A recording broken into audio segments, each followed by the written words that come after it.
Salut à tous les lecteurs d'Addix, nous sommes de retour à Vegas. Le CMA Show revient en force sur notre DVD de Noël. Vous allez voir que la crise et les élections aux États-Unis n'ont atténué en rien l'extravagance de ce magnifique salon. Commencez à regarder, moi il faut que j'aille chercher le lecteur qui a gagné le concours Addix. Vous allez voir, c'est vraiment un mec super. Si vous n'êtes qu'un lecteur occasionnel de la presse tuning en général et d'Addix en particulier, vous ne connaissez peut-être pas cette grand-messe de la personnalisation automobile qu'est le CMA Show. Chaque année, ce salon auto aussi grand et en tout cas bien plus dense que le Mondial de Paris s'invite au Convention Center de Las Vegas. Ne comptez pas y débarquer en touriste, tous les gens qui déambulent dans les allées sont en fait des professionnels de l'automobile. Soit ils exposent, soit ils achètent, en tout cas ils sont là pour le business. Les journalistes et photographes sont en fait les seuls parasites à pouvoir y rentrer. Il faut bien que les magazines tuning soient au fait des nouveautés pour en informer les futurs clients. Je veux bien entendu parler de vous, chers lecteurs.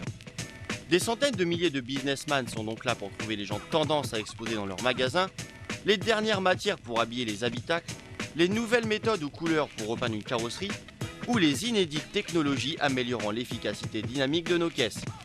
Tous les donc Hot Rod, Lowrider, Muscle Car ou Bigfoot que vous avez sous les yeux sont donc de véritables vitrines incarnant la perfection de la préparation automobile. Le souci du détail, la qualité de finition et des matériaux frise parfois l'excès de zèle et tutoie souvent l'œuvre d'art, pour le plus grand bonheur des passionnés d'automobile que nous sommes. Trêve d'émotion les amis, il est désormais temps pour nous de nous intéresser aux nouvelles bases tuning de ce cru 2008 du CMA et vous allez voir, il y a de quoi s'arracher les cheveux. Eh Steph, viens man, faut absolument que je te présente à tous les autres lecteurs d'Addix puisque c'est toi qui as gagné le concours. Dis-moi qui tu es, quel âge, profession. Comme tu l'as dit, je m'appelle Stéphane, j'ai 30 ans et je vis sur la région parisienne et je suis peintre en bâtiment. D'accord, tu lis Addix depuis longtemps? Je lis Addix depuis les débuts, en 2001. T'es un vrai passionné de tuning quoi. Ouais, je kiffe le tuning depuis longtemps en fait. J'ai eu mon permis à 18 ans, donc j'ai commencé très jeune avec des 205. Après je suis passé sur des Civic et maintenant je prépare des séries 3. D'accord. Donc j'ai pas fait grand chose dessus, j'ai juste mis un kit carrosserie, j'ai mis des jantes et j'ai rabaissé les suspensions. Et tes nouveaux projets c'est quoi? Là pour l'instant, je me suis acheté une Chrysler 300C et j'espère que je vais trouver des jantes. Écoute, ici il y a l'embarras du choix, viens on va aller regarder ça. Dis-moi, est-ce que tu es dispo pour faire quelques doublages d'interviews en anglais? En fait j'ai besoin de toi et en échange je devrais faire l'essai d'une bonne caisse, ça te dit? Ah, y a pas de problème. C'est cool, on va se faire ça. Elles sont belles hein? Tu m'étonnes, mais claque. Vous allez voir que la 300C a toujours autant de succès au CMA, mais il y a quand même plein de nouvelles bases, notamment la Dodge Challenger. Comme l'an dernier, le CMA 2008 faisait majoritairement honneur aux américaines. Hot Rod et Muscle Car Old School ont monopolisé la plupart des stands. Indéniablement, les Américains ont besoin d'un véritable retour aux sources. Preuve en sont les nouvelles bases qui, pour la plus grande majorité, se revendiquent comme les descendantes des glorieux Muscle Cars des années 70. On vous épargnera donc les Mustangs de dernière génération, une fois que l'on vous aura présenté celle d'APR Performance. Car son kit carrosserie nous a tout simplement stupéfait, par sa largeur évidemment qui lui donne un look vraiment bestial, mais aussi et surtout par ses éléments en carbone comme le capot, les rétros, l'aileron et le diffuseur. C'est la première fois qu'APR se lance dans l'aventure Mustang et honnêtement, on en redemande, d'autant que côté moteur elle n'est pas en reste, puisqu'avec son assistant respiratoire Turbonetics, elle envoie 550 chevaux sur ses roues arrière en 20 pouces. Ok, on boycotte les Mustangs pour vous présenter de vraies nouveautés, qui elles aussi surfent sur le passé de leurs aïeuls, comme les Challenger, sans doute la plus grande surprise de ce CMA 2008. De véritables monstres de puissance, même à l'arrêt. Pour les louper, il fallait vraiment le faire exprès. Des oranges, des grises, des blanches, des violettes, des jantes à débord ou old school, il y en avait pour tous les goûts. Et elles ont beau être récentes, elles ont déjà droit à des cures de vitamines qui frôlent l'overdose.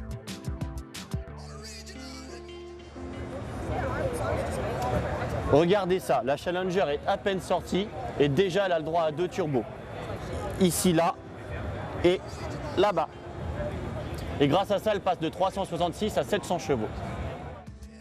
Oui, vous avez bien entendu, le V8 6 litres 1 développe désormais 700 bourrins. Qui l'eût cru en voyant ce kit carrosserie en fibre de verre presque discret? Pas grand monde. En fait, seule la lame avant en alu façon dragster et l'aileron trônant sur le coffre mettent la puce à l'oreille. Mais vous allez voir que d'autres Challengers cachent moins leur jeu. Alors cette Challenger, c'est la proche cousine de la grise et noire que je viens de vous présenter. Elle a le même kit carrosserie taillé au laser. En revanche, pour la suralimentation, elle n'utilise pas de turbo, mais un gros compresseur. Si avec seulement 500 bourrins, cette Challenger à compresseur reste un cran en dessous de la biturbo, elle lui emboîte le pas côté look. Même si les boucliers et la lame avant concoctée par G5 sont identiques, les jantes chromées, les échappements latéraux et surtout la couleur vert pomme sont bien plus extravagantes. Et je ne vous parle pas des feux qui n'ont désormais plus rien à envier à un sapin de Noël, une vraie bombe. Vous en voulez encore? Très bien. Alors que dites-vous du premier kit large sur Challenger qui comprend ces magnifiques extensions noir mat et ces énormes ailes avant? Grâce à ce traitement, le coupé Dodge se fait encore plus gros et gagne 25 cm à la proue pour 30 cm à la poupe. C'est à coup sûr l'un des plus virils muscle cars du SEMA. Et que pensez-vous de celui-ci qui chausse de magnifiques jantes Forgiato en 24 pouces? Par quel miracle sont-elles rentrées? Grâce à des suspensions pneumatiques, mais aussi et surtout à un gros travail sur sa partie arrière. Un carrossier s'est en effet particulièrement énervé sur les ailes en les élargissant copieusement. Avouez qu'avec sa carrure de catcheur et son agilité de danseuse, cette Challenger est particulièrement impressionnante. Vous pensiez que c'est elle qui chausse les plus grandes baskets? Détrompez-vous. Celle-ci s'est offert des rouleaux compresseurs Lexani en 26 pouces sur son essieu postérieur. Comme la précédente, ses ailes ont été généreusement élargies pour les faire rentrer une vraie caisse de cartoon. Vous trouvez ça encore trop sobre? Ok. Voici la bien nommée Red Devil, qui revêt une robe orangée nacrée des plus réussies. Et comme si cela ne suffisait pas à se faire remarquer, elle inaugure un inédit stripping 3D en carbone qui court du bouclier avant à son homologue arrière en passant par le capot, le toit et le couvercle de malle. Et elle ne fait pas qu'amuser la galerie puisque grâce à son compresseur, son 6 litres 1 sort déjà 725 chevaux. Allez, il est temps d'en finir avec cette satanée Challenger en vous présentant l'une des deux seules cabriolets du salon, la plus extravagante tant qu'à faire, celle de Coach Builder, un carrossier de Floride qui n'a pas hésité à sortir disqueuse et chalumeau pour provoquer la stupéfaction au SEMA. Et franchement, l'effet de surprise a bien marché. Mais Dodge n'est pas le seul à céder à la nostalgie. De son côté, General Motors lance sa nouvelle Camaro aux États-Unis. Pour à peu près 19 000 €, vous avez un V6, 3 litres 6 et 300 chevaux et surtout une gueule d'enfer. La Camaro est tout aussi emblématique et légendaire que sa cousine Challenger et honnêtement, la dernière mouture est aussi réussie que bon marché. Avouez qu'à ce prix-là, elle impose carrément la personnalisation. Si le modèle de course donne d'ores et déjà quelques idées avec ses jantes jaunes, son habitacle dépouillé et ses impendices aérodynamiques, cette série limitée imaginée par le pilote de NASCAR Dale Jr. confirme le potentiel du bébé. Jantes en 21, peinture de guerre, on aime ou pas, en tout cas ça a le mérite d'être original. Bon, on reste un peu sur notre faim avec cette fameuse Camaro qui, avouons-le, nous laissait espérer des transformations encore plus délirantes. Je vous laisse imaginer ce que pourrait donner cette version LS7 de 585 chevaux la plus puissante de la gamme si elle arborait des kits aussi exotiques que ceux de sa compatriote Challenger. Bon les gars, je crois qu'il est vraiment temps de vous lancer dans le business d'importation si vous voulez bosser sur des bases aussi incroyables. En attendant, concentrons-nous sur les Rican disponibles en Europe et en particulier la Chrysler 300C qui, comme je vous le disais, fait toujours l'objet de gros délires. Ce break Magnum par exemple s'est vu recouvrir d'une magnifique peinture à l'aéro. Ça peut faire peur aux enfants, en tout cas quel papa ne s'en contenterait pas. Cette berline Biton en revanche propose moins de place et d'aspect pratique. Elle, son truc, c'est l'extravagance comme en témoignent les jantes en 24 pouces et les cinématiques d'ouverture de porte. Et sa sono d'enfer ne fait que confirmer cette impression puisqu'ampli et subwoofer exonique laisse peu de place au bagage. Heureusement, siège en peau d'autruche et écran LCD rattrape le coup et invite au voyage. Tiens, et en parlant d'invitation au voyage, que pensez-vous de cette 300C baptisée Hollywood qui, avec ses sièges avant à ciel ouvert et sa cabine fermée pour les passagers, fait un clin d'œil aux voitures de luxe des années 20? Ça en jette, non? Allez, finissons ce petit tour d'Héricaine avec un petit détour par le Canada qui nous propose des engins tout aussi exotiques. Alors comme vous savez, sur le SEMA, on rencontre des gens extraordinaires. Ici, on est avec Eric, le commercial de G2 Cycle. Il va nous expliquer ce que c'est que ce drôle d'engin. Je vous présente la nouvelle 3 roues, la nouvelle G2, avec le kit Aero 3S. Alors cette voiture, c'est quoi? C'est un 3 roues qui arrive comme ça ici, mais out the engine, pas de moteur à l'intérieur. Donc vous le recevez à partir de 29 000 $.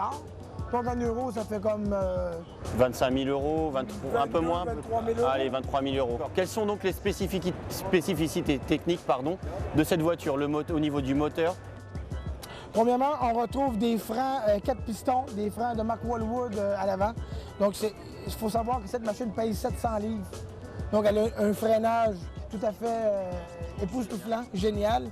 Et avec le moteur, présentement, on est couplé avec un ZX12 de Kawasaki, donc à peu près 203 forces de moteur, qui donne des performances qui passent en km/h, les 275, 280 km/h. Et en accélération? C'est le 0-100 km en 3.8, 3.9 secondes. D'accord. Et ben c'est super. Merci beaucoup Eric pour cette petite histoire. Ça fait plaisir. Écoutez, n'hésitez pas à visiter notre site web. Hein? D'accord, sans problème. www.g2cycle.com. Vous avez entendu? www.g2cycle.com. Merci beaucoup. Toujours au Canada, mais sur le stand Castrol cette fois, trônait la plus délurée des ricaines de ce cru 2008.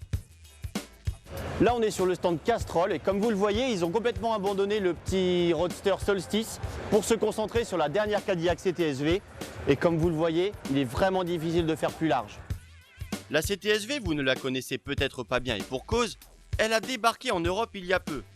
Pour résumer, elle utilise un gros V8 compresseur de 560 chevaux et boucle le Nürburgring en moins de 8 minutes. Et bien pour Elite Tuner of Canada, ça ne suffisait pas. Il fallait une CTS encore plus violente. Ils ont donc offert à cette gentille berline de père de famille un V8 LSX, initialement développé par General Motors pour la compétition. Et pour enfoncer le clou évidemment, ce bloc a été boosté par 2 turbos. Accrochez-vous à votre fauteuil, ce V8 développe désormais 1450 chevaux. On comprend maintenant pourquoi les voies et les ailes ont été aussi élargies. On attend même de pied ferme celui qui prétendra faire mieux en partant d'une CTS. À l'intérieur c'est Byzance, le cuir tabac court dans tout l'habitacle, et la Sono Pioneer n'aurait rien à envier à un studio d'enregistrement. Indéniablement, cette Caddy est largement au niveau des précédentes réalisations de Castrol, même si de prime abord, elle saute moins aux yeux.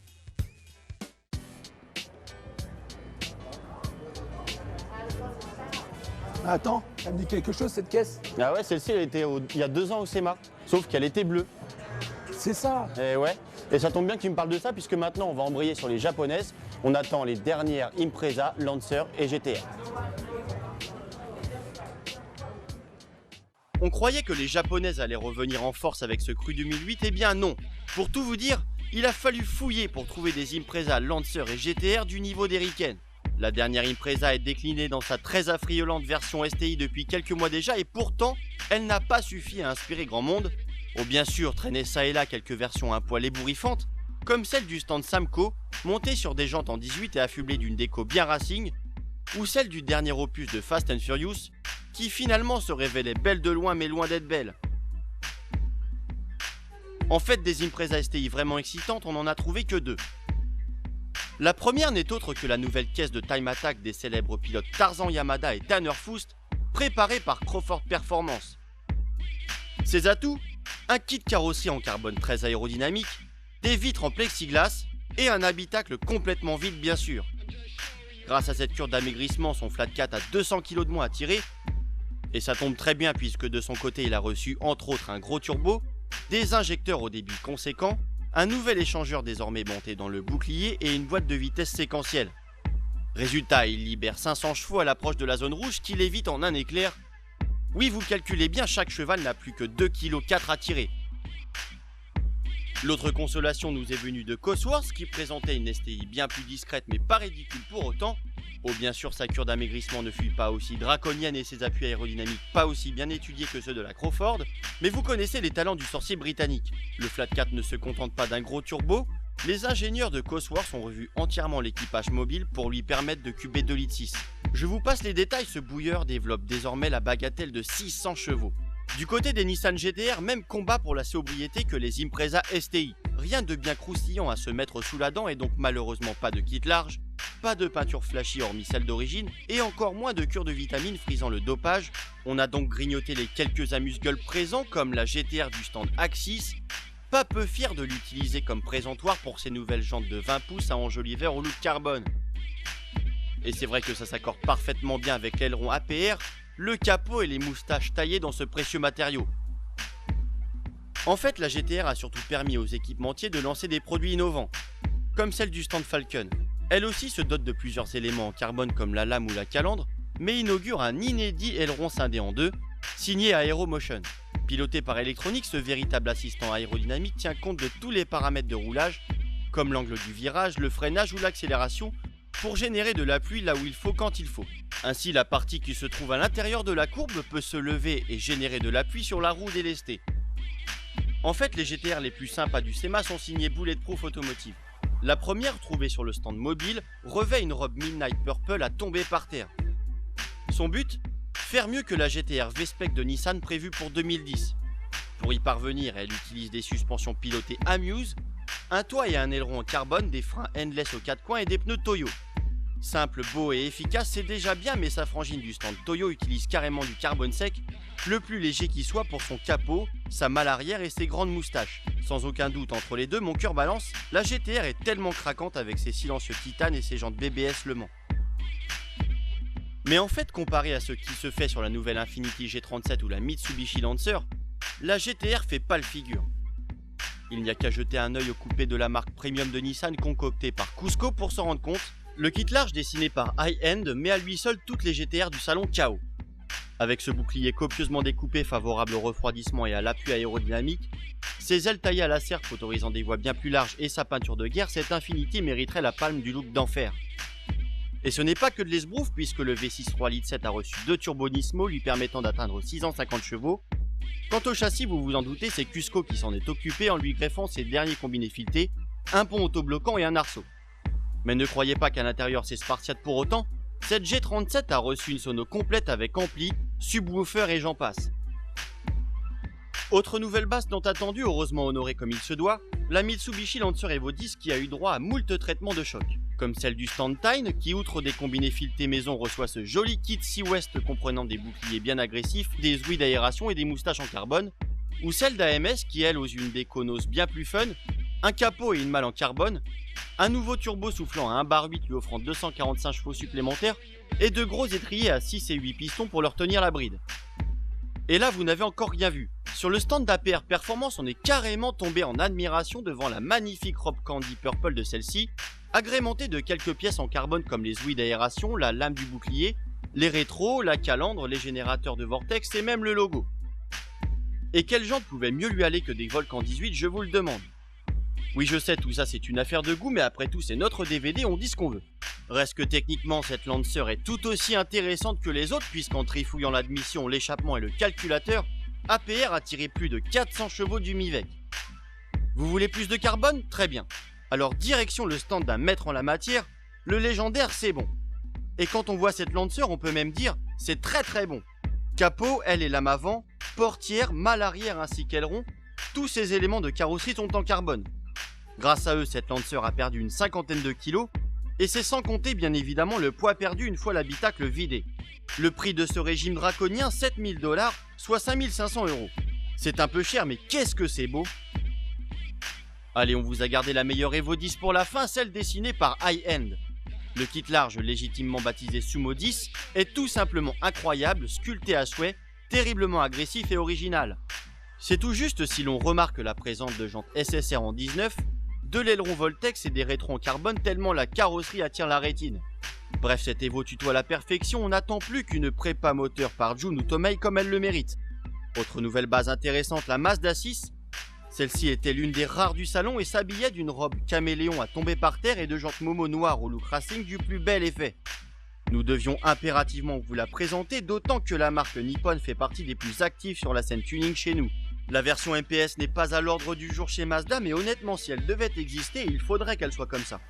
Encore une Mazda, mais cette fois il s'agit de la 3, celle du stand Dub. Un véritable délire roulant posé sur des jantes de 22 pouces. La robe verte est incroyable, tout comme l'ouverture du capot peint à l'aéro ou même celle des portes arrière. Bref, sur cette caisse, il y a incontestablement des idées à prendre, sauf peut-être celle des sièges en plexiglas, peut-être un peu dur pour le postérieur et assurément interdit par la loi. En revanche, l'intégration des 4 amplis iPhoniques couplés aux 4 subalpines R12 est plutôt réussie. Par contre, il va falloir faire une croix sur la famille et les amis. En fait, la grosse surprise japonaise du SEMA 2008, comme d'habitude, c'est le stand Sion. Sion est incontestablement la marque japonaise la plus active au SEMA. À chaque édition, le constructeur nippon nous offre du grand spectacle, une débauche d'idées et des créations figurant parmi les plus folles du salon. Cette année, on nageait encore en plein délire. Pas moins de 6 voitures étaient présentes sur le stand, toutes revues de fond en comble par les plus grands sorciers des US. Il a fallu faire un choix pour vous en présenter la moitié, mais franchement, il s'est imposé de lui-même. Commençons donc par cette incroyable coupé TC semblant sortir tout droit de la Seconde Guerre mondiale. Une vraie machine de guerre. Eddie Ham, le tuner qui s'est chargé de le transformer en bombardier, n'a rien trouvé de mieux que de décaper entièrement la tôle, la polir puis la vernir sans oublier évidemment de rifter tous les panneaux. Les jantes Rally America que l'on trouve habituellement sur des hot rods trouvent une place de choix, tout comme cet énorme aileron en alu brossé emprunté au dragster. Bref, le souci du détail est incroyable, on reste littéralement scotché devant la gueule de requin sur les flancs, le capot à aération typique de l'aviation, les lanières en cuir pour le fixer, ou encore les échappements sortant du bouclier avant. À l'intérieur, on se croirait à bord d'un vieux coucou. Les sièges inconfortables en alu collent parfaitement à l'esprit du bébé, bien qu'ils n'invitent pas vraiment au voyage. Toujours chez Sion, mais dans un autre registre, ce XD au travail tout aussi impressionnant rend hommage quant à lui aux américaines à ciel ouvert des années 60. Il est l'œuvre de l'équipe de Drag Cartel Industries et comme vous pouvez le voir, il tutoie lui aussi la perfection. La plus grande difficulté évidemment résidait dans la découpe du toit, son abaissement de 10 cm et la transformation en 2 portes de la petite berline initiale. La qualité du taf est tout simplement incroyable, la peinture irréprochable, même les intérieurs de portes ne soulèvent aucune critique. Les jantes à rayons ont de leur côté eu droit à un rebord blanc histoire de rappeler les pneus caractéristiques des ancêtres des jours heureux. À l'intérieur, parcours sans faute également, on s'imagine dans les baquets façon hot rod, promenant les potes parfaitement installés derrière la sono, matant les écrans et surtout prenant un bain de soleil, les fesses posées dans le cuir blanc. Du pur bonheur. Autre modèle Sion et probablement celui qui remporte le plus de succès aux États-Unis, le XB. Celui-ci, concocté par Raging Bull, fait dans le style hot rod, avec son toit chopé de 11 cm qui a dû par conséquent être élargi de 7 cm pour tomber pile poil sur les montants. Le haillon également a lui aussi été abaissé puis élargi pour un ajustement parfait. Ce XB est tout simplement magnifique une fois recouvert de cette robe candy purple métallisée, puis équipé de jantes fousses chromées en 20 pouces. Dans le cockpit, c'est tout aussi délirant, les sièges sont encore moins accueillants que dans le TC de combat. Les panneaux de porte s'habillent de tissu gris tandis que le pommeau de levier de vitesse en viendrait presque à toucher le plafond. Dommage qu'il n'y ait pas de prix décerné au SEMA, celui-ci mériterait celui du plus bel hommage au hot rod. Mais des Sion qui déchirent, il n'y en avait pas que sur le stand du constructeur. L'avantage indéniable du XB, c'est que sa forme de parpaing permet de loger un maximum de choses en un minimum d'espace. Et c'est pour ça que Kicker l'a choisi comme showcar cette année. Dans l'habitacle, ils ont réussi à caser 6 subwoofers, 8 amplis, des haut-parleurs à gogo dans la cloche de bord et les montants, bref, de quoi balancer 2500 watts. Ça devrait suffire pour une free party improvisée. Et si on terminait ce dossier japonaise avec une douche de carbone?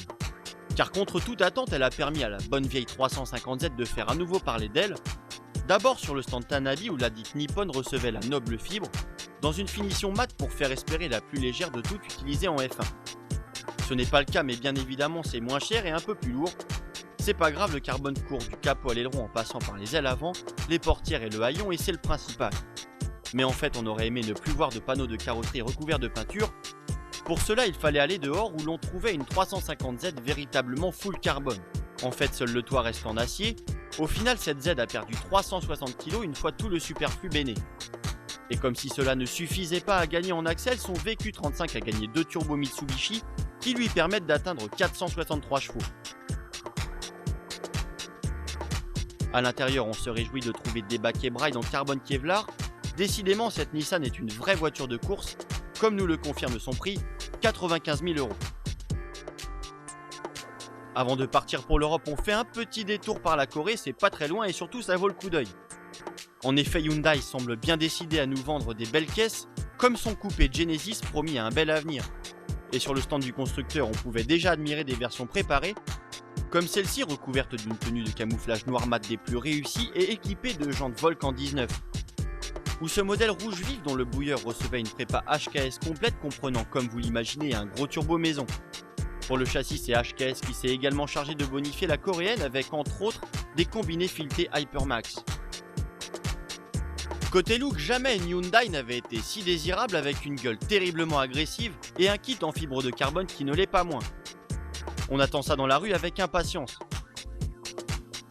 Hyundai ne s'est pas arrêté là et s'est même permis de narguer les hauts de gamme Lexus et Infiniti en suggérant le dubstyle low cost. Pourvue d'une robe blanche et de jantes 122, la berline Genesis n'a en effet plus rien à envier à ses concurrentes japonaises tellement elle dégage de charisme. Incontestablement, cette grande berline fait partie des plus belles surprises du SEMA. Elle est belle, hein? Ah, elle est super classe. Tu t'en rappelles de celle-là? Il me semble bien l'avoir vue dans un dernier numéro. Bah exact, elle était au Night Shift de Pomona. Et vous allez voir que parmi les européennes, les BM font partie des plus convoitées par les Américains, à l'image de cette M5 orange. Sans aucun doute, les BM ont toujours la cote chez les tuners. La série 3E46 en l'occurrence reste une source d'inspiration inépuisable et Azuka Design s'est particulièrement énervé sur cette M3. Le kit carrosserie est tout simplement stupéfiant par ses dimensions et ses lignes tranchantes. Ses ailes lui offrent 20 cm de plus en largeur et lui permettent de chausser des jantes en 19, montées en 345 de large à l'arrière. Et c'est plutôt de bon augure puisque cette méchante M3 a désormais 750 chevaux à passer au sol grâce à deux turbos fonctionnant de concert. A l'intérieur, les baquets et l'arceau confirment cette orientation haute performance. Sans aucun doute, cette M3 redonne un second souffle à la génération E46. Sur le stand c'est bon, la M3 E46 se voulait également très large. Et si ce kit est aussi beau que méchant, c'est parce qu'il vient une nouvelle fois de chez High-End. Réalisé en fibre de verre, il offre une alternative plutôt originale à tout ce qui se fait actuellement sur cette base pour la modique somme de 4000 €. Et surtout la possibilité de poser des jantes bien balèzes. Vous trouvez ça cher? Ça l'est pourtant moins que la seule et unique pièce qui recouvre le 6 pattes. C'est bon, profiter en effet de cette jolie base pour présenter son tout nouveau capot en carbone sec pour série 3E46, pesant seulement 6 kg. C'est 3 fois moins que son homologue en acier. Le prix pour accéder à ce précieux matériau fait froid dans le dos, 5000 € le bout, soit le prix d'une bonne berline compacte d'occasion. Et si on revenait à la 330 de Dennis? Elle vaut quand même sacrément le coup d'œil puisque son bouilleur tout chromé utilise une technique de suralimentation très peu courante, le compresseur couplé à un turbo. L'avantage de ce mariage réside dans le faible temps de réponse de la turbine entraînée par les gaz. De 900 à 3000 tours minute, c'est le compresseur qui fournit l'air comprimé. Au-dessus de ce seuil, le turbo prend le relais pour souffler dans les branches du 6 pattes. Il en résulte un caractère bien linéaire comme si le bloc cubait 1 litre de plus. Ne vous attendez pas pour autant à une puissance phénoménale, le 3 litres doit se contenter pour le moment de 400 chevaux afin d'éviter de martyriser la boîte auto. Une fois accouplée à une boîte manuelle, Dennis espère bien en tirer 600. La belle aura ainsi tout le loisir de justifier son kit large et ses couleurs motorsport mises en valeur par des teintes nacrées et candy. Allez, il est temps d'en finir avec les bavaroises et pendant qu'on y est avec la nouveauté du salon, la seule M3 E92 à kit large prévue pour la route en ce moment. Elle est signée GT House, sorcier que l'on connaissait auparavant sous le nom de Eisenhouse. Grâce à ses éléments en carbone comprenant aile avant, capot, porte et malle arrière, elle a perdu 180 kg sur la balance. Un régime qui ne va pas en faveur de la finesse puisque Dame M3 s'est élargie de 25 cm à l'avant pour 30 cm à l'arrière. Pour avoir la même avec les jantes en 18 et le magnifique silencieux en titane, il faudra livrer votre M3 avec un chèque de 26 000 € dans la boîte à gants. Allez, maintenant c'est sûr, on quitte les BM mais on reste tout de même dans la catégorie caisse pas chère. Le SEMA nous réservait en effet une Lambo Gallardo préparée par Effner. Élargie elle aussi, cette belle italienne ne fait pas dans la dentelle puisque grâce à 2 turbo-garrettes, son V10 a tout simplement multiplié sa puissance par 2. Désormais elle jouit donc de 1000 chevaux qui lui permettent de taper le 0 à 100 en 3 secondes. Ça ne vous parle pas? D'accord. Alors sachez que pour le 0 à 300, cette Gallardo demande seulement 11 secondes 85, soit quasiment 5 secondes de moins qu'une Veyron. Sans aucun doute c'est la caisse de route la plus rapide du monde et elle serait presque passée inaperçue sans cette jolie teinte vert pomme. Vous voulez une base plus populaire? Ça tombe bien, voici une voiture du peuple. Enfin, si tout le monde pouvait posséder une berline aussi sympa, ce serait génial. Imaginez-vous cruisant pépère à bord de cette Bora élargie à souhait émue par un VR6 turbo de 300 bourrins, presque trop agressive avec ses larges naseaux, mais tout de même classe grâce à ses jantes chromées HRE en 19. Imaginez-vous vous arrêtant devant chez un pote pour l'inviter à conduire à l'arrière. Après être passé par la porte papillon, il s'installerait dans le baquet en cuir rouge accordé au reste de l'habitacle. Il n'aurait plus qu'à allumer la PlayStation, empoigner fermement le cerceau et se lancer dans une folle course de caisse diffusée sur l'écran plasma de 30 pouces, les oreilles enivrées par les rugissements des bolides sortant de la sono de 2000 watts. Ah, les petits plaisirs de la vie. Ah tiens, un petit bonheur sur 4 roues justement, en voici un. Et oui, les ricains aiment les Smart. Non pas pour rouler avec car c'est bien trop petit, juste pour s'en servir comme chocard, ça prend moins de place sur les stands. En fait, celle-ci nous a complètement fait craquer, pas uniquement par sa couleur verte d'une autre planète, en fait c'est son habillage en velours façon Flower Power des années 70 courant du sol au plafond qui nous a le plus séduit. C'est complètement décalé et même unique et franchement nous on adore. Et si on restait dans le groupe Mercedes en changeant de gabarit? Ce qui est génial aux États-Unis, c'est que les constructeurs s'investissent complètement dans le tuning, à l'image de Mercedes-Benz, qui a lancé un concours sur la base du GLK, son nouveau modèle 4x4, qui met en concurrence 4 préparateurs. Et chez Renntech, ça a donné ce GLK rouge mat. Difficile à croire et pourtant c'est vrai, les seuls Merco à nous avoir mis sur le cul restent les 4x4 GLK du concours Mercedes. Comme si on la marque à l'étoile a bien compris que pour lancer un nouveau modèle, la meilleure méthode était de faire parler de lui. Quoi de mieux donc que de le faire préparer par les meilleurs sorciers de la planète en lançant un concours? Renntech a direct sauté sur l'occasion. Très inspiré, le tuner n'a pas hésité à le transformer en dévoreur de spécial de rallye. Avec ce kit taillé à la serpe laissant apparaître de larges ouïes d'aération et sa peinture rouge mat, il semble prêt à manger de la C4 WRC. En fait, ce GLK mériterait à notre humble avis la deuxième place sur les 4 concurrents, car celui que l'on préfère c'est le modèle Dub. Voici donc l'un des 3 autres concurrents du Mercedes GLK rouge mat que vous avez vu à l'intérieur. Nous, il nous plaît particulièrement parce qu'il a été transformé en cabriolet, c'est quand même la classe. Comment ne pas craquer devant ce mini SUV qui ferait presque gros cabriolet? Comment résister à cette délicieuse peinture blanche, à ces craquantes ouïes d'aération, à ces immenses jantes à chromées de 26 pouces ou à ce subjectif kit large tracé d'équerre, ou même à cette ébouriffante sono? Comment résister à ce 4x4 qui vous ferait presque passer pour ce que vous n'êtes pas?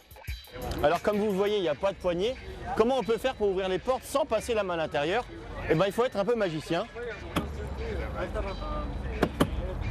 Voilà. Prenez des notes, c'est à reproduire. Allez, on vous avoue, on a participé au concours et on a voté pour ce GLK Boulevard Custom. Il est tellement craquant et terriblement tendance pour frimer sur le strip à Vegas. Quoique pour frimer, il y en avait une qui avait de quoi lui tenir tête. La plus incroyable caisse européenne est signée ASI. C'est une marque japonaise, elle a 1 an d'âge. Elle nous a fait cette incroyable Bentley à 600 000 €.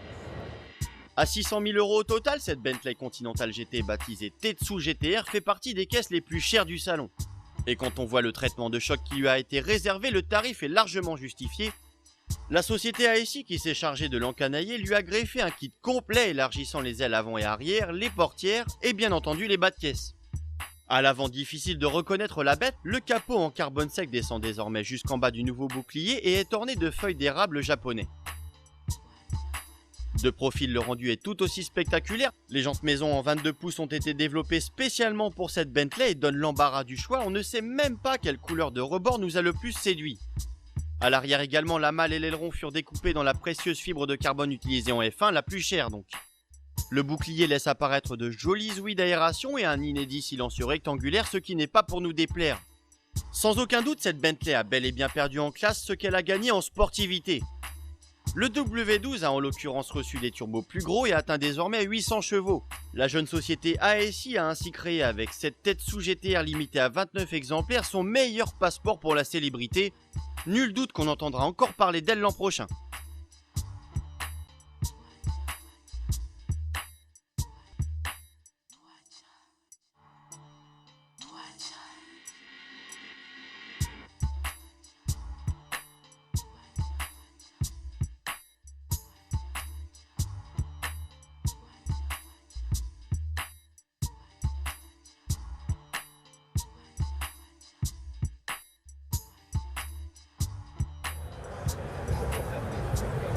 Alan, réveille-toi, faut y aller. Oh putain merde.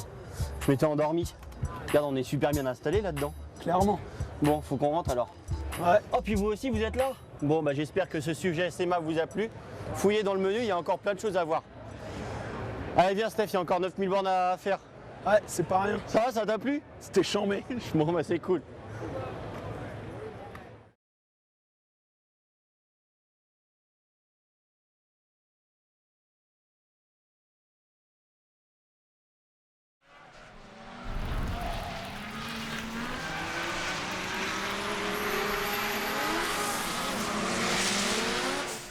Salut à tous les lecteurs d'Addix. J'imagine que vous avez adoré la Lexus Bentley présentée dans notre DVD. Nous en tout cas, on a été particulièrement étonnés par son intérieur réalisé en moins de 24 heures. On a donc décidé de rendre visite à ceux qui ont concocté ce cockpit. J'ai nommé California Upholstery. Et vous allez voir que dans ce petit atelier de la banlieue de Los Angeles, tout est possible, tout est réalisable. Suivez-moi. California Upholstery est donc l'un des plus grands spécialistes de la confection d'habitacles complètement délirants aux États-Unis. On vous a déjà présenté ses œuvres dans les précédents numéros d'Addix.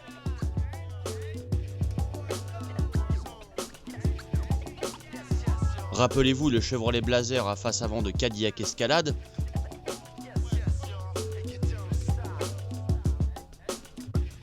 Ou encore cette incroyable BM Série 7 présentée au SEMA l'an dernier.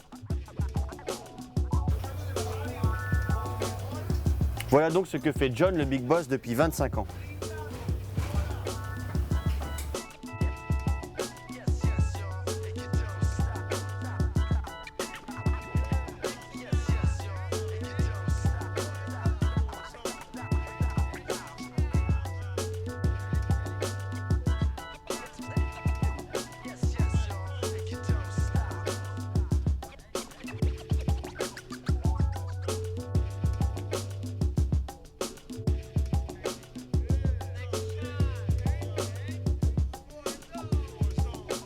Depuis 1983, cette entreprise répond donc aux demandes les plus folles.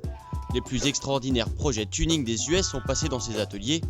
Oh bien sûr, on y trouve aussi de vieilles bagnoles cherchant simplement à se refaire une beauté, comme cette Mustang qui s'offre une nouvelle capote, ou ce vieux coupé défraîchi qui avait bien besoin de ce nouvel intérieur en velours. Mais retournons voir ce qui se passe dans l'atelier. En ce moment, Carlos et Santos, deux fidèles commis, travaillent sur l'intérieur de ce Bigfoot, qui reçoit parallèlement un plafonnier en Alcantara.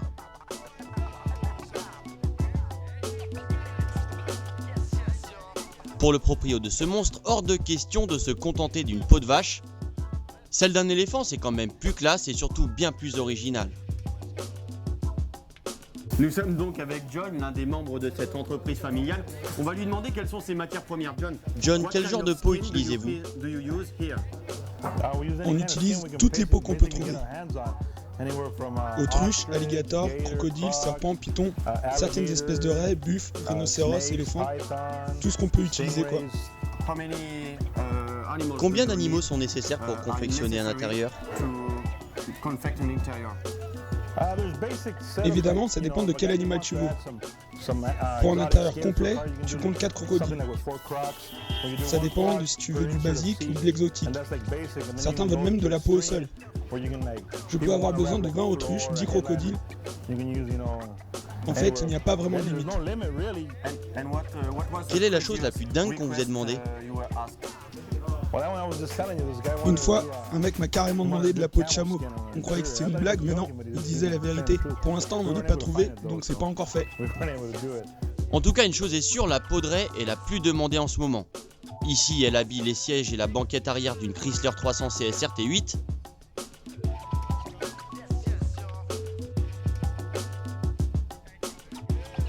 Là, c'est l'intérieur d'un 4x4 Lincoln qu'elle recouvre.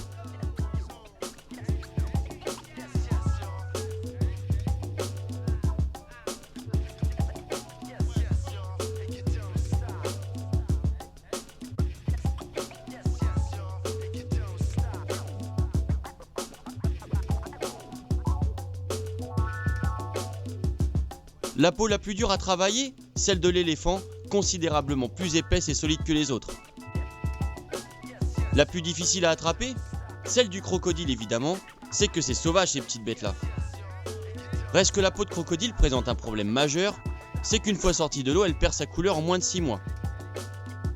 Et oui, elle n'aime pas sortir de son milieu naturel et ne peut donc être consacrée qu'à quelques show tuning. Habiller un siège, c'est finalement pas compliqué. On réalise un patron pour avoir les bonnes dimensions, on coupe la peau que l'on colle à une mousse bien épaisse puis on recoud.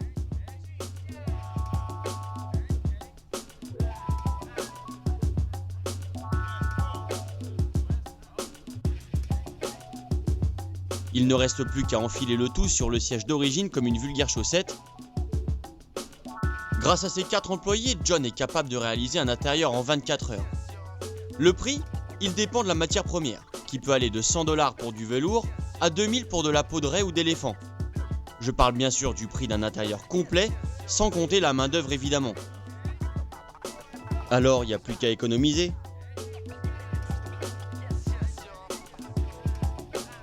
What is it? You are Spider-Man. No, Stingray Man. Stingray Man. It's a new superhero.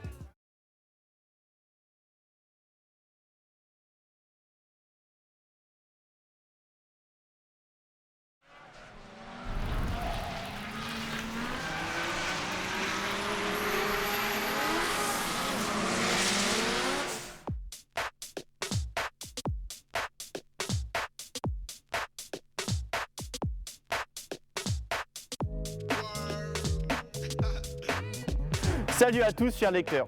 Addix World vous emmène une nouvelle fois dans la banlieue de Los Angeles. Cette fois-ci c'est pour vous présenter ce gros monstre qui a été présenté au SEMA l'an dernier. Il est motorisé par un gros V8 biturbo. L'histoire de ce microspace est complètement dingue. En fait, les Garnieri, le boss de BRS Auto Design, en avait marre de tous ces kits larges qui ne servent à rien. Il a donc lancé un appel via son site internet à tous les V-tuneurs du monde. Et il leur a dit « Dessinez ce que vous voulez, je le créerai de toutes pièces ». Et c'est Robbie, un V-tuneur anglais, qui a créé ce dragster. Pour Lee Garnieri, c'était clair. Ce XB était incontestablement le V-tuning le plus déjanté de tous ceux qu'on lui avait présentés. Il méritait donc bel et bien de voir le jour. Évidemment, il fallait trouver des sponsors. Tous les meilleurs équipementiers de la planète se sont donc jetés dans la brèche et ont offert leurs meilleurs produits. Et contre une place de choix sur son stand au SEMA l'an dernier et de gros stickers sur la caisse, Mobil a financé en grande partie la main d'œuvre. Comme quoi la pub ça a du bon. Mais c'est surtout pour BRS Auto Design, spécialiste des kits larges les plus ahurissants, et vous en avez eu la preuve à maintes reprises dans Addix, que ce XB V8 est un gros coup de pub. Les ailes larges à elles seules sont une invitation à la course. Moulées devant, riftées derrière, les extensions ajoutent 10 cm de chaque côté. Sans aucun doute ça pousse beaucoup d'air, mais il n'y a pas à dire, le résultat est monstrueux. Surtout quand on voit arriver le bébé de pleine face, avec son énorme bouclier laissant apparaître les échangeurs siamois et son capot bombé généreusement découpé. Nul doute qu'en France on peut arriver à un tel résultat en partant du proche cousin du XB, à savoir le Daihatsu Materia. BRS se fera sûrement un plaisir de vous concocter un kit aussi dingue. La pièce maîtresse de ce Sion XB est donc évidemment ce V8 4 litres 7 issu d'une Lexus. Placé en long, il remplace le 4 cylindres 1 litre 5 initialement placé en transversal. Grâce à ces deux turbo-garrettes, il délivre 758 chevaux contre 350 initialement. À l'intérieur du moteur, il n'y a pas grand-chose. Ils ont juste en fait abaissé le taux de compression pour qu'il encaisse la pression de Sural. Grâce à cette usine à gaz, ce Sion XB V8 est théoriquement capable de boucler le 400 mètres départ arrêté en moins de 10 secondes, soit 3 secondes de moins qu'une Gallardo. Je dis bien théoriquement car ça n'a pas été encore fait officiellement. En tout cas, on attend que ça. Ne vous méprenez pas, ce XB ne fait pas de course d'axel ainsi chaussée. Là, il est habillé pour sortir, avec de grosses jantes VIP en 20 pouces chaussées de Toyo en 315 mm de large à la poupe et 245 mm de large à la proue. Le freinage en revanche est en permanence confié à un kit Willwood, comprenant des disques percés rainurés et des étriers à 6 pistons devant pour 4 pistons derrière. Comme vous le voyez, ce Sion est passé de traction à propulsion. Ici, vous avez l'arbre de transmission qui vient de la boîte auto Toyota à 3 rapports, placé devant. Ici, vous avez le réservoir d'essence, placé au centre de la voiture. C'est quand même beaucoup plus sécurisant parce qu'en cas de crash, évidemment, ça aura moins tendance à exploser. Là, vous avez les batteries placées à l'arrière pour une meilleure répartition des masses. Comme vous le voyez ici, il y a 2 bras de chaque côté pour maintenir l'essieu et c'est réglable. Ce qui permet en fait de faire varier l'inclinaison. Si l'essieu est trop penché vers l'arrière, ça patine. S'il est penché vers l'avant, ça compense la patate et donc il y a du grip. Pas de barre anti-roulis donc, ni d'essieu très sophistiqué, l'essentiel ici, c'est que ça aille droit. Reste que le travail de découpe et de soudure de ce nouveau train arrière est impressionnant. C'est toujours comme ça quand on transforme une traction en propulsion.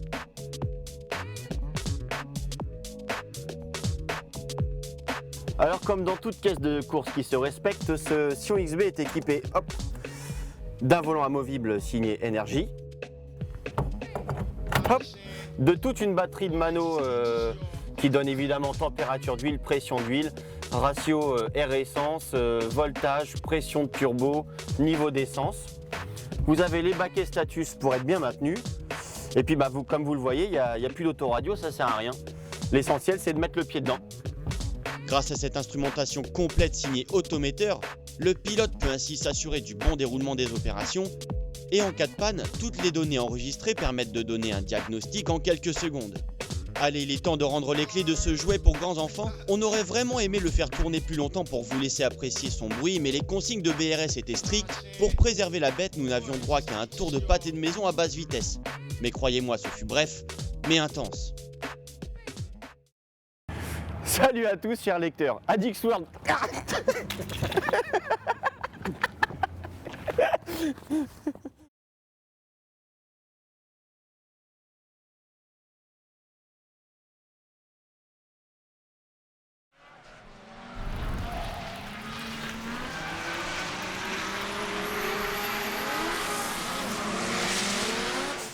Bienvenue chers lecteurs dans la partie découverte de notre DVD Addix spécialement consacré aux US. Nous sommes aujourd'hui en Californie, plus précisément à Los Angeles, pour vous présenter l'incroyable Lexus GS400 de notre ami Efrain. Enfin de Lexus, comme vous pouvez le voir, elle n'a plus grand chose puisqu'elle reprend une face avant complète de Bentley Continental GT. Je vous la détaille donc tout de suite, vous allez voir, il y a un taf de ouf. Let's go! Cette Lexus, vous l'avez découverte dans notre dernier reportage consacré au Dub Show de Los Angeles, c'était dans notre numéro 85. Son originalité et l'ampleur du boulot réalisé nous ont décidé à rencontrer Efrain, son proprio. Et on a beau voir cette jolie métisse pour la seconde fois, on est toujours autant impressionné par son charisme. Efrain voulait la rendre encore plus classe et sans aucun doute, il y est parvenu. La pièce maîtresse de cette GS400 est bien évidemment cette face avant complète de Bentley Continental GT reprenant les ailes, le capot, le bouclier, la calandre et, souci du détail oblige, les répétiteurs de clignotants de la belle anglaise. Ça a quand même plus de gueule qu'une GS400 d'origine. Évidemment, cette greffe a nécessité un travail considérable, comme par exemple sur les portières avant où il a fallu créer le prolongement des lignes courant sur les ailes, mais aussi sur le capot qu'il a fallu rétrécir puis découper au-dessus de la calandre faite maison pour qu'il accepte de s'ouvrir vers l'avant. Efrain regrette seulement une chose, c'est qu'une nana ait fissuré le nez de son bébé en posant pour une séance photo. De pleine face, on croirait avoir affaire à une prestigieuse anglaise. Seuls les ouïes d'aération représentant le loup de Nocturnal, Club Tuning d'Efrain, mettent la puce à l'oreille.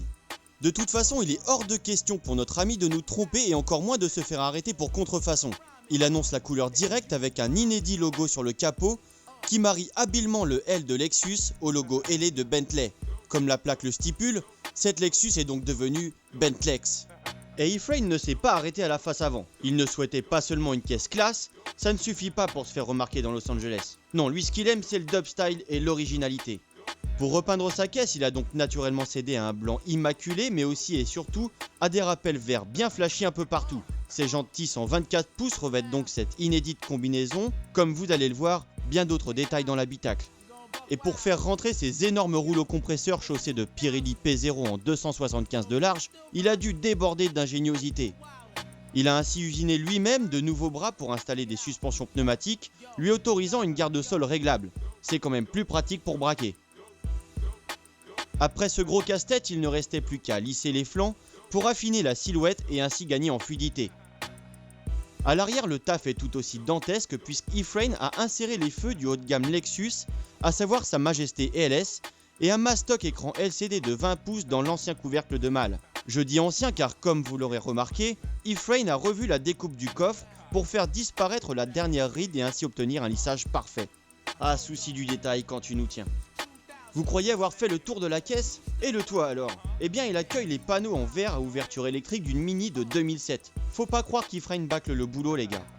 Surtout qu'à l'intérieur il a fait dans le classieux. Comme pour l'extérieur il voulait du full white avec des rappels vert fluo. Il a donc fait appel à un spécialiste en la matière, California Upholstery, qui a donc concocté ces incroyables sièges en cuir blanc ornés de passepoils et broderies uniques au monde. Et ce n'est pas tout puisque même les ceintures de sécurité, la moquette ou encore les boutons de réglage des assises sont recouverts de ce vert pomme d'un autre monde. Vous en voulez encore? On va donc demander à Efrain de nous décrire son installation multimédia. Efrain, explique-nous ce que tu peux faire avec ta caisse. Je peux mater la télé, des vidéos, des DVD, je peux aller sur iTunes où j'ai enregistré toute ma musique. Je peux aller sur internet avec ma connexion Wi-Fi. Tu veux donc dire que tu as un ordinateur dans ta bagnole? Ouais, c'est ça, j'ai mon ordinateur dans ma caisse. Là, j'ai la souris. Pour le contrôle, cliquez, je peux aller consulter mes mails. Tu vois, là, c'est ce que je suis en train de faire. Bref, dans sa caisse, Efrain est comme chez lui. Oui, enfin tout ça c'est bien beau Efrain, mais tu as quand même oublié de nous parler de ta super sono qui te permet de faire cracher ta source Kenwood, en l'occurrence des haut-parleurs et subwoofers 12 pouces Alpine. Et tu as aussi oublié d'évoquer ton moniteur qui te permet de garder un œil sur la pression de tes suspensions pneumatiques. Bon allez, on ne t'en veut pas, tu vas pouvoir te rattraper en nous racontant l'histoire de ta caisse.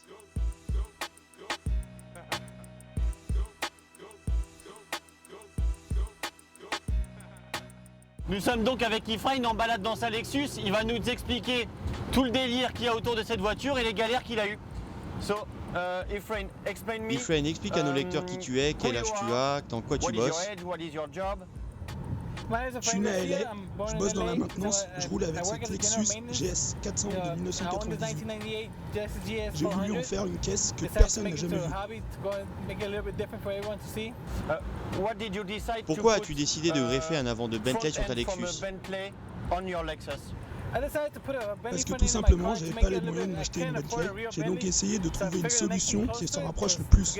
J'ai acheté l'avant complet d'une Continental GT. À l'arrière, je lui ai offert des feux de LS 600. T'as trouvé où toutes ces pièces? Je les ai trouvées sur eBay, partout dans le monde. À combien? J'ai dépensé environ 5 000 $. Les pièces avaient quelques pètes, mais je les ai retapées. Quelles furent les difficultés?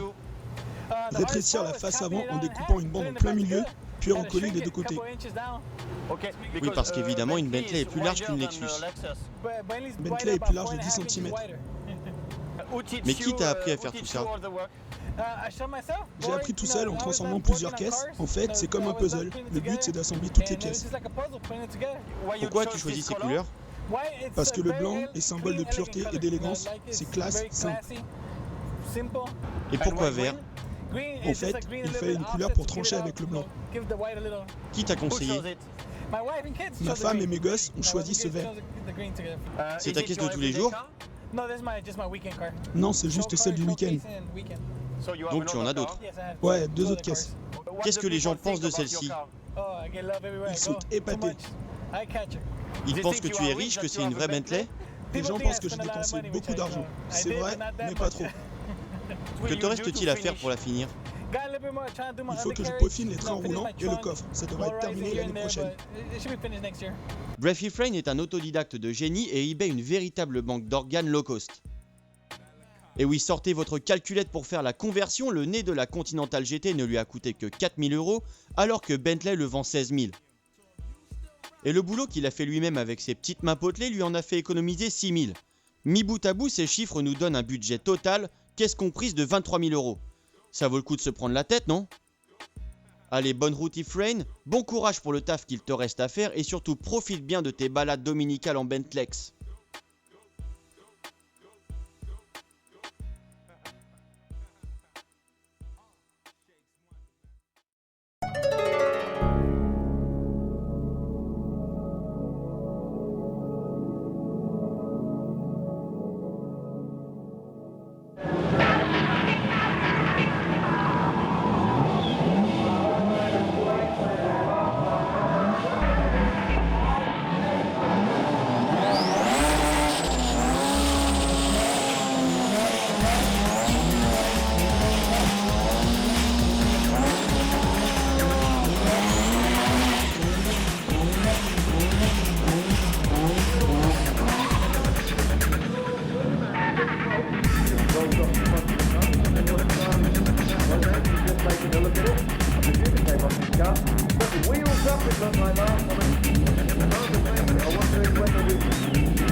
Sure, I guess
Honestly, it's the gear.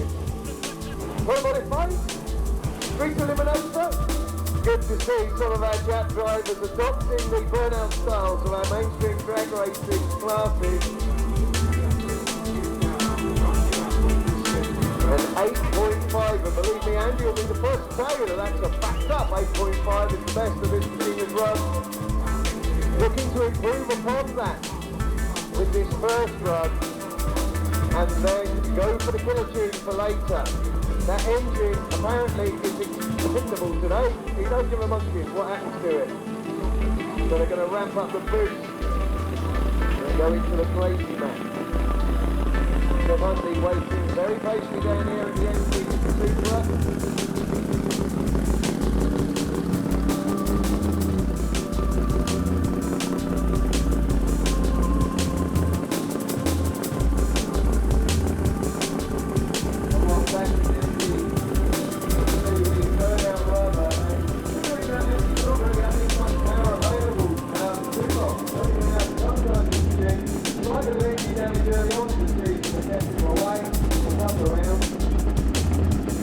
Really getting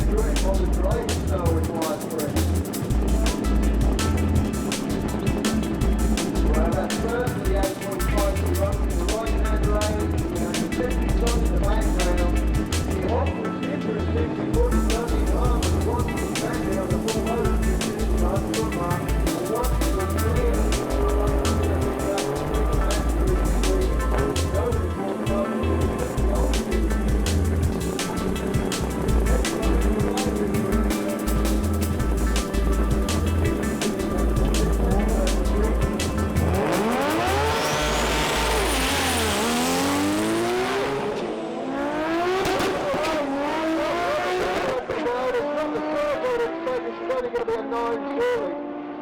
Yeah, the 9.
I'm hoping that wing on the right hand side, yeah, personally that needs to go too crazy there. Leave it slip.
Salut à tous les lecteurs d'Adix, Laurent Freinet et toute l'équipe de l'école de pilotage Propulsion nous accueillent une nouvelle fois sur le circuit de Dreux-Bois-Guillon. Cette fois-ci c'est pour essayer la dernière Subaru Impreza STI, vous allez voir ça dépote, c'est un engin de malade mental, c'est parti. S'il y a bien une caisse qu'on attendait avec impatience depuis l'apparition de ses premières photos et caractéristiques techniques, c'est bien la Subaru Impreza STI. Et si la version WRX est devenue désespérément consensuelle avec un comportement aussi sécurisant que monotone, la STI semble bel et bien décidée à devenir encore plus monstrueuse que sa devancière. Et ça se voit à son look, qui n'a jamais été aussi révolutionnaire qu'avec ce cru 2008. Adieu ligne carrée et mal arrière, bonjour aux courbes et aux haillons. Incontestablement, on ne peut pas dire que le résultat soit des plus élégants. Mais après tout, une Impreza STI c'est comme un rugbyman, c'est pas un canon de beauté et pourtant ça impressionne sacrément. Déjà par cette légendaire combinaison de couleurs bleu et or qui, à elle seule, fleure bon la compétition. Mais aussi et surtout grâce à toutes ces lignes dictées par l'élargissement des voies, l'évacuation des calories et la stabilité dynamique. Côté train roulant, c'est moins révolutionnaire et pour cause, il n'y avait qu'à peaufiner une recette qui fait merveille depuis 2005, celle des ponts autobloquants avant et arrière reliés par un différentiel central à disque piloté. Les ingénieurs nippons ont donc simplement revu la suspension arrière en adoptant un essieu multibras formant une double triangulation et augmenté la taille des pneus qui gagnent 2 cm en largeur et chose désormais des jantes de 18 pouces. Et alors que la longueur de la caisse a diminué, l'empattement s'est accru de 8 cm. Théoriquement, ça laisse augurer une meilleure stabilité, mais une baisse de la maniabilité. Nous verrons bien. Et le moteur alors ? Eh bien, il évolue lui aussi. En passant de 1 à 1,1 bar, le turbo IHI permet au Flat 4 2,5 litres d'atteindre 300 chevaux, alors qu'il en comptait 280 sous le capot de l'ancienne version.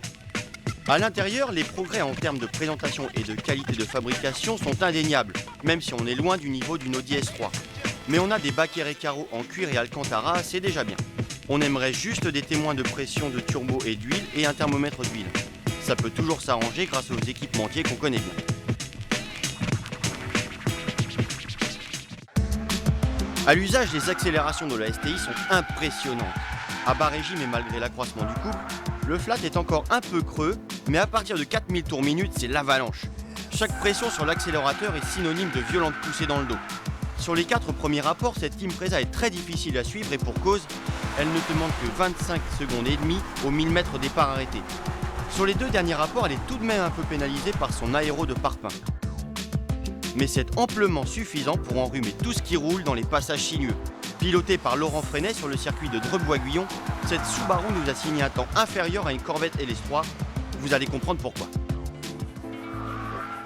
Ce qui est génial avec la Subaru Impreza, comme vous le savez, c'est une 4 roues motrices, c'est qu'on peut gérer la répartition du couple entre l'essieu avant et l'essieu arrière depuis l'habitacle via ce petit bouton ici. En poussant sur la commande du différentiel en mode manuel, on se dirige vers une répartition à 50-50 qui sous-entend donc un accroissement de la motricité au détriment de la maniabilité. En tirant dessus, c'est le contraire puisqu'on redescend progressivement vers une répartition de 59% à l'arrière et 41% à l'avant. Bon, ça c'est pour les vrais pilotes, hein. C'est quand on sait en fonction des différents paramètres, du revêtement asphalte ou terre. Donc là, il faut vraiment avoir des bonnes notions de pilotage pour faire les réglages soi-même. Mais quand on sait le faire, c'est un vrai régal. Ce système, on le connaissait déjà sur l'ancienne Impreza STI. Ce qui est nouveau en revanche, c'est cette molette SI Drive qui laisse le choix entre 3 cartographies moteurs. En appuyant dessus, on enclenche un mode économique. En la tournant vers la gauche, on a toute la patate, tandis que vers la droite, on réduit au maximum le temps de réponse à l'accélérateur. Bref, tout ce qu'il faut pour se prendre pour un Peter Solberg en herbe. Vous savez désormais pourquoi elle est capable de péter tous les chronos, et ce potentiel se sent tout de suite au volant. Dans les passages serrés, et c'est le problème récurrent de toutes les Impreza, la STI 2008 est plutôt lourde de l'avant et sous-vire beaucoup. Pour passer vite, il faut vraiment la balancer sur les freins pour inscrire le cul et aller chercher la corde. Mais c'est un vrai plaisir quand on la provoque. Dans les courbes rapides, les passages sont tout simplement supersoniques. L'équilibre est parfait, les appuis sont vite trouvés et il est vraiment difficile d'atteindre les limites de la caisse. Le grip des Dunlop SP Sport 600 est tout simplement exemplaire sur sol sec, mais vraiment insuffisant sur sol humide où les frayeurs ne sont pas rares. On a beau avoir l'une des meilleures transmissions au monde, le seul contact avec la route reste la gomme. Si les suspensions ne limitent pas totalement les prises de roulis sur piste, elles permettent de digérer les irrégularités sur route défoncée et d'être vraiment très rapide malgré les trous et les bosses. Le système de freinage Brembo, identique au modèle 2005, est toujours aussi performant. Pour être clair, ça décélère autant que ça pousse.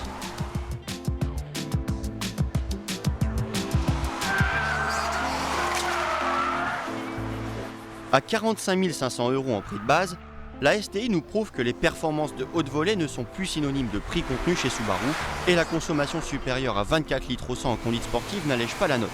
Bon, il est temps d'appeler le banquier, peut-être m'accordera-t-il un crédit sur 10 ans. Allez, à bientôt dans Adix.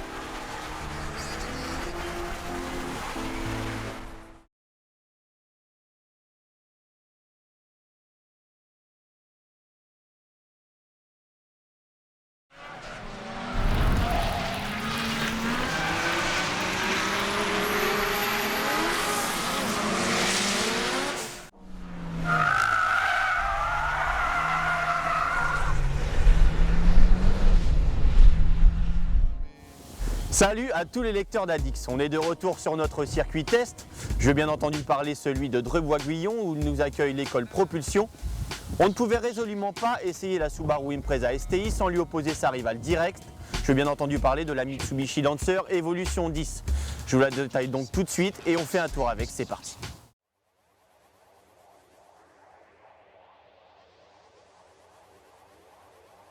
Il aura fallu attendre l'année 2004 et l'importation de la 8e évolution sur le vieux continent pour que la Lancer vienne concurrencer la Subaru Impreza sur les routes hexagonales.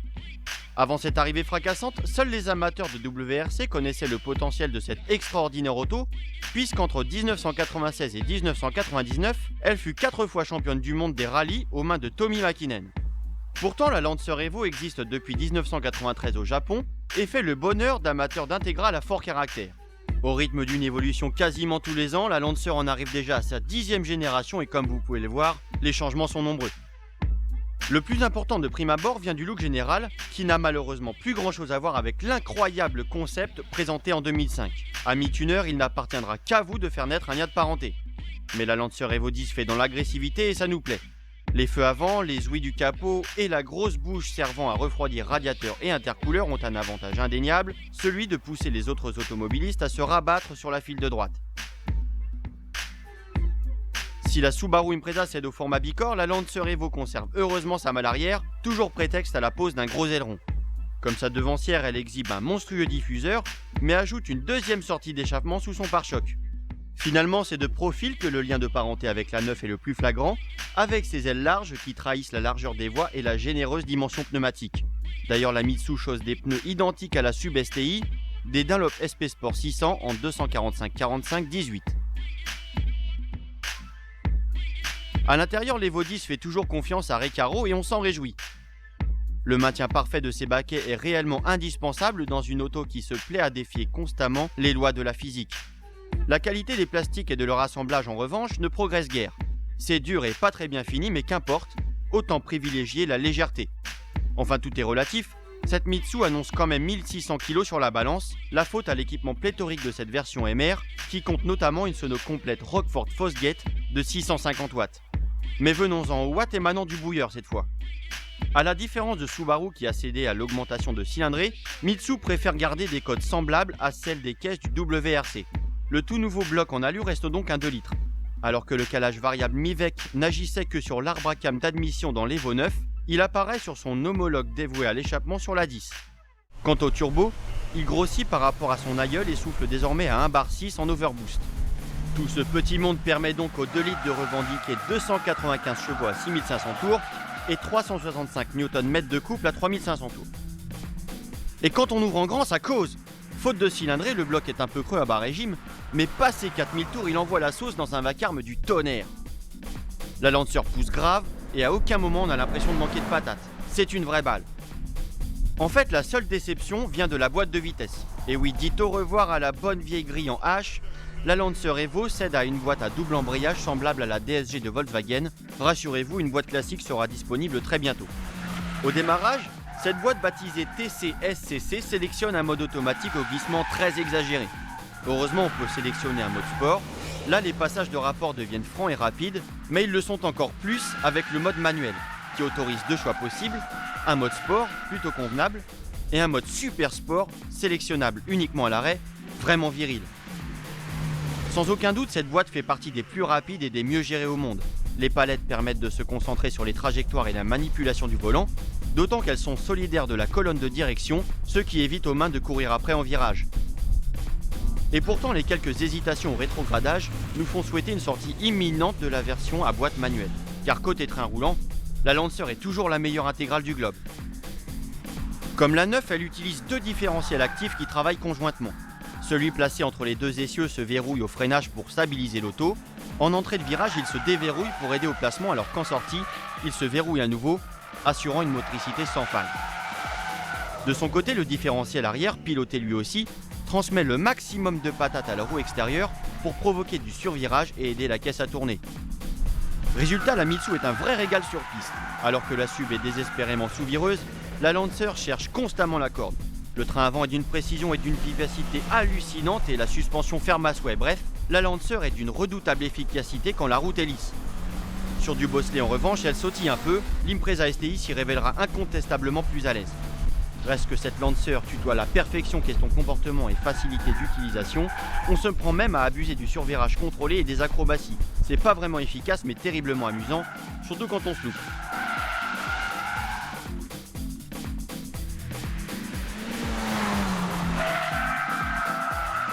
Cette Lancer est une vraie école de drift à elle toute seule, ce qui n'est pas banal pour une intégrale. En conclusion, nous dirons que la Lancer Evo 10 est encore plus efficace que la 9. Reste que la boîte à palettes, l'augmentation du poids et le manque d'endurance du freinage nous font piétiner d'impatience. La version GSR est en effet annoncée comme plus légère grâce à un équipement réduit, plus simple avec sa vraie boîte manuelle et surtout moins chère que cette MR qui s'affiche à quasiment 53 000 €. Allez, à bientôt dans Addix.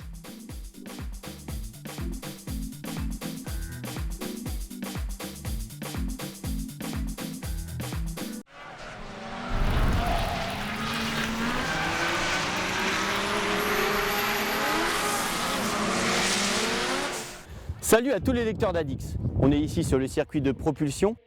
J'imagine que vous vous demandez ce que je peux bien faire avec ce gros monospace. Eh bien figurez-vous que ce S-Max ne sert pas qu'à emmener des enfants à l'école. Ford célèbre son retour aux 24 heures du Mans classique avec ce modèle unique, préparé par Rouge qui délivre 260 chevaux. Je vous le détaille tout de suite. Voilà donc pourquoi trône cette appellation 260 LMC sur le haillon de ce S-Max. 260 fait évidemment référence au nombre de canassons du moteur, et LMC au Mans classique, la course d'endurance estivale réservée aux véhicules historiques à laquelle participe Ford. Mais pourquoi un tel investissement dans cette discipline faisant honneur à la légendaire course sartoise? Eh bien parce qu'en 1966, la célèbre GT40 offrait à Ford sa première victoire aux 24 heures du Mans et que jusqu'en 1969, l'hégémonie du géant américain ne put être contestée. Le S-Max 260 LMC reprend donc les couleurs de la première GT40 victorieuse aux 24 heures du Mans, à savoir le noir et le gris argent. Vous voulez le même? Impossible, je vous l'ai dit, c'est un modèle unique. Il faudra vous le concocter vous-même et donc passer par Ford pour commander ce kit carrossier très agressif, comprenant le bouclier avant muni d'une grosse calandre, les ouïes d'aération, les bas de caisse très enveloppants, le gros diffuseur situé sous le pare-choc arrière et l'aileron de haillon. Tout ça pour la modique somme de 1850 €. Et les bandes évocatrices, elles vous font craquer? Alors ce sera le même scénario. Là, le prix devient presque anecdotique, 150 € hors pause. Mais honnêtement, ce qui en jette le plus sur ce S-Max, c'est le jeu de jantes de 20 pouces remplissant parfaitement les ailes. On ne peut pas les faire installer à l'usine. C'est votre concessionnaire Ford qui se chargera de les commander chez MS Design et de les chausser de Dunlop SP Sport en 245-35 contre un chèque avoisinant 2500 €. Plutôt superflu, donc rigoureusement indispensable pour se faire remarquer, et je peux vous le garantir, ça marche. À la vue de votre S-Max personnalisé, les piétons vous supplieront de les prendre en stop. Et comme vous aurez commandé ce magnifique pack intérieur 7 places, identique à celui de notre LMC, vous vous ferez une joie de leur faire gagner du temps et donc d'accéder à leurs requêtes. Ils ne seront pas vraiment étonnés par la planche de bord identique à un S-Max toute option, quoique le levier de frein à main façon Airbus surprenne toujours autant. En revanche, les sièges sport et les panneaux de porte en cuir biton coordonnés aux couleurs extérieures les laisseront sans voix pendant le trajet. Tout comme le prix de cette option que vous leur aurez avoué, 4 350 €. Mais alors que restera-t-il d'unique à ce 260 LMC si tous les possesseurs de S-Max le copient? Sans aucun doute le moteur, impossible à homologuer tel quel chez nous, puisqu'avec sa préparation à 260 chevaux, il est riche ce S-Max en monospace de route le plus puissant au monde, devant l'Opel Zafira OPC et ses 240 chevaux. Et c'est à Moontune, une antenne de Rouge, que l'on doit cette prouesse. En partant d'un S-Max 2,5 turbo de 220 chevaux, le préparateur est parvenu à donner au monospace un caractère rageur qu'on ne lui connaissait pas. Si auparavant la puissance maxi du 5 cylindres était atteinte à 5000 tours minute, la reprogrammation du boîtier électronique a considérablement allongé la plage d'utilisation du moteur, qui donne désormais ses 40 chevaux supplémentaires 800 tours plus tard. Et quand on soude l'accélérateur au plancher, c'est bien à un bouilleur pointu que l'on a affaire. En dessous de 4000 tours minute, on se réjouit toujours autant de la souplesse du bloc, puis on s'extasie carrément de la rage obtenue durant les 1800 derniers tours. Les reprises à moyen régime sont très franches malgré les 1600 kg du bestiau, et pourtant on se surprend à relancer constamment le bouilleur dans les tours en sortie de virage.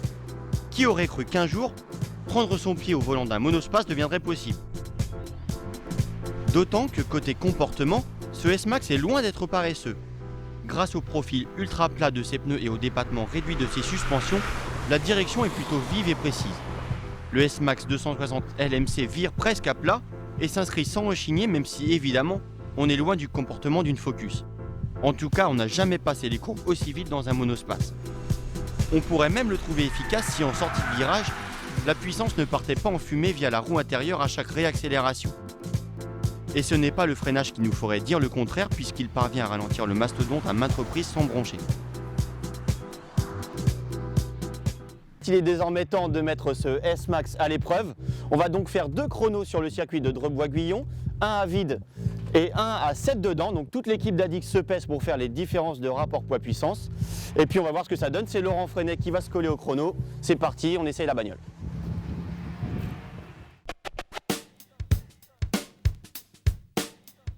Bon bah c'est parti, Laurent nous emmène à l'école. On fait juste un détour par le circuit. Ça va les enfants, on est bien installés? On fait chauffer les pneus quand même un peu avant. On fait chauffer les pneus, ouais. Je te dirai Charlie quand tu démarreras le chrono, tu l'as en main. Wouh! C'est parti. Tu le mets, je te le dis.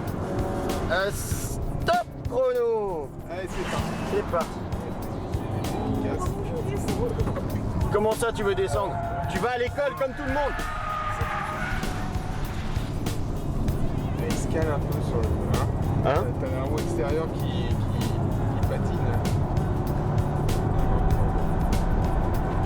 Ouais, hein, ça s'ouvre un petit poil, hein. Un petit poil. Allez, on va freiner un peu là quand même. Hop, l'épingle. Ah bah il freine, hein. Il a la pêche quand même, hein.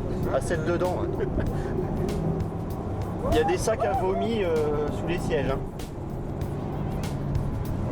Oh. C'est bon, il y a un silence radio là. Ouais, pourquoi vous parlez plus là? C'est bizarre votre truc. Faut tirer le câble hein, des fois pour l'aider.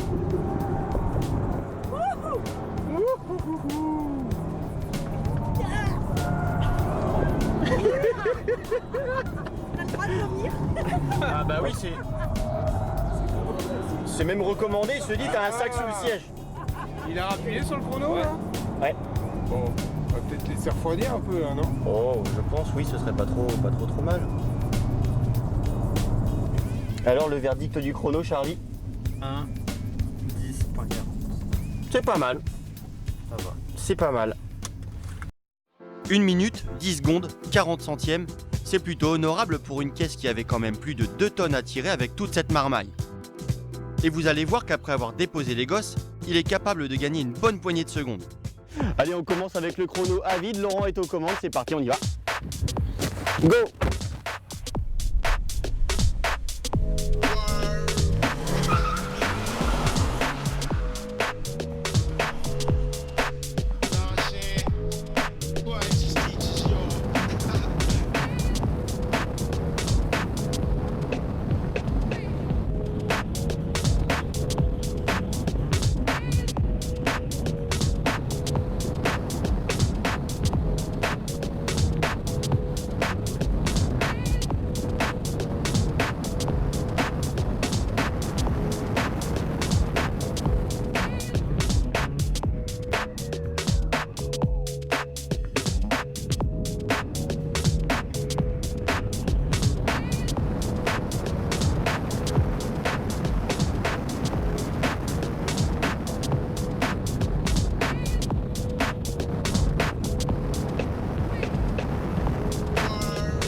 En passant de 2 tonnes à 1740 kg, le rapport poids-puissance de notre bus scolaire de course est descendu de 7,7 kg à 6,7 kg par cheval. Résultat, le gain au tour fut tout aussi impressionnant. Le S-Max 260 LMC a gagné plus de 4 secondes au tour en établissant un temps chrono très convaincant, 1 minute 6 secondes 4 centièmes. Pour finir, on va vous donner quelques chiffres agaçants. Si vous voulez un S-Max diesel aussi sympa bien que moins performant, comptez au minimum 39 300 € pour un 1,8 T TDCi et plus de 45 000 pour le 2,2 litres avec toutes les options du catalogue. Ça donne envie de fonder une famille, non ?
Rated M for mature.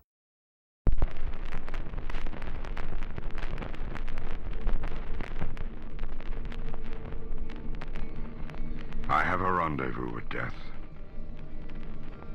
At some disputed barricade. It may be he shall take my hand and lead me into his dark land and close my eyes and quench my breath. I have a rendezvous with death. And I to my pledged word am true. I shall not fail that rendezvous.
I've seen things that no training can prepare you for. I look at the faces around me, and I know. Nobody expected anything like this.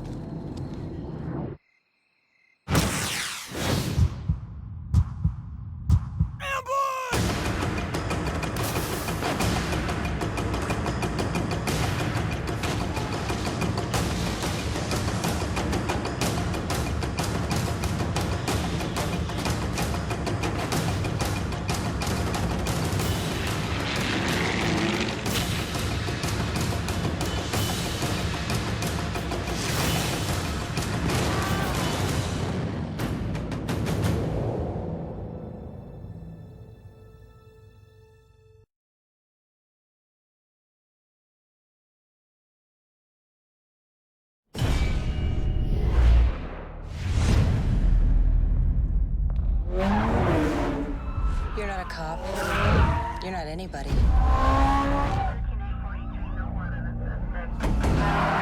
You're not good and you're not bad. You blend and you listen and you don't trust anyone.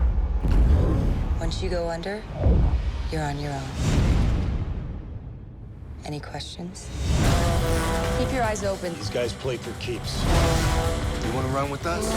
Prove I can trust you. I like your attitude. I want you to do a thing for me. All yours, dog.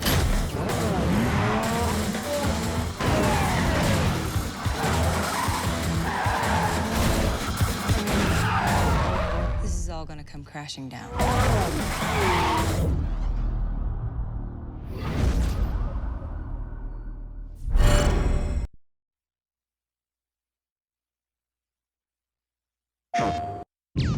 For Radio USA, this is Henry Stillman. Today, the country shudders in the wake of cataclysmic devastation. Torn by war with a brutal and terrifying enemy, the likes of which we have never seen.